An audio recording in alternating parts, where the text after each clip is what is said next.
MyEFO has been handed down the mid-year budget update. A lot of commentary around how much money is being spent and deficits for the next 10 years. Joining me live is Australian Chamber of Commerce and Industry Chief Executive Andrew McKellar. Thank you for your time. Read through the document, I'm sure, or most of it, or some of it.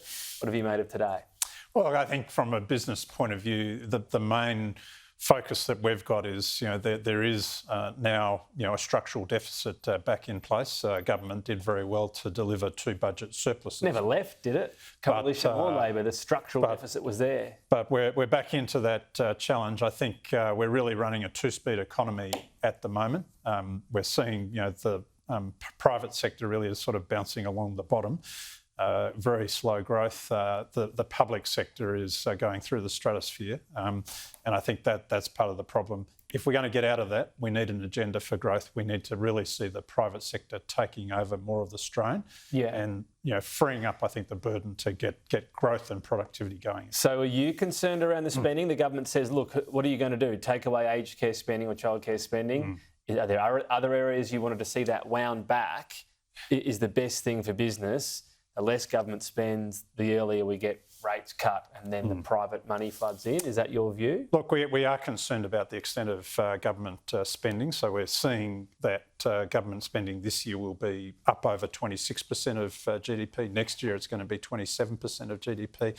We think it needs to come back down towards, or in fact no more than 25%. If you can't get it back down to that level, then really, in terms of the future, the options for things like tax reform, which are absolutely essential for the Australian economy, it's going to be very hard to get that. Well, tax reform would become tax increases across the economy. Well, that's the outlook at the moment, and I think that's the concern for business. Is that a chance we drift towards with an ageing population? Because we talk about how many workers per person who's retired.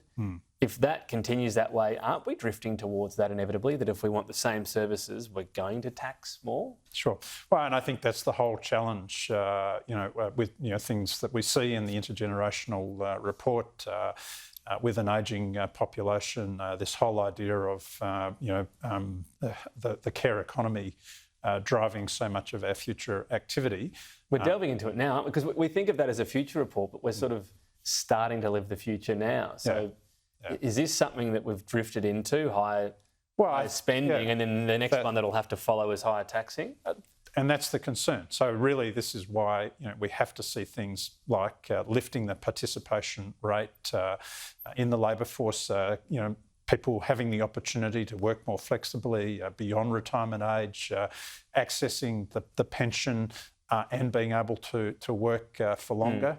We need to be able to access those sorts of solutions. What about redundancies? So how many businesses are really just hanging on, and if it's not a good Christmas, then we'll see those numbers escalate? Are there a large number of that, or have we had a wave of redundancies already? Or insolvencies? For many small businesses, they're under real pressure, and we've seen that consistently over the past 12 months. We are seeing insolvencies rising. Some of that is a catch-up from what didn't occur previously. And how do you put a percent on that? Because there were almost none during COVID, and laws even changed around it.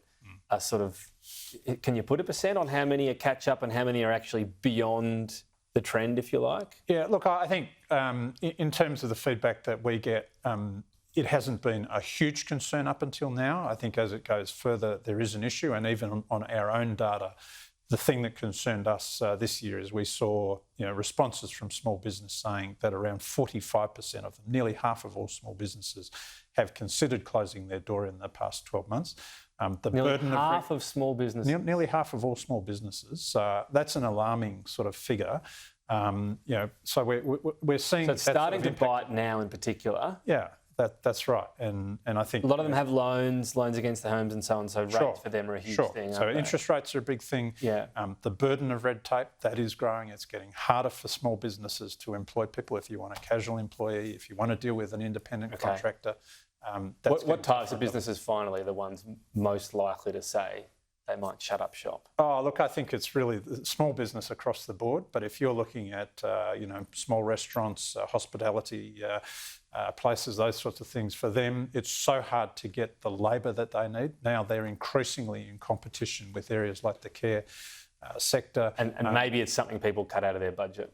So it just becomes harder and harder. And if you're having to do all that, administration yourself, you've really got less time to run your business. There you go. If you can afford it, get out there, eat out over Christmas. Would that be your message? Absolutely. Am I saying the right thing there? Support the economy. Yeah. Okay. I'll do my best.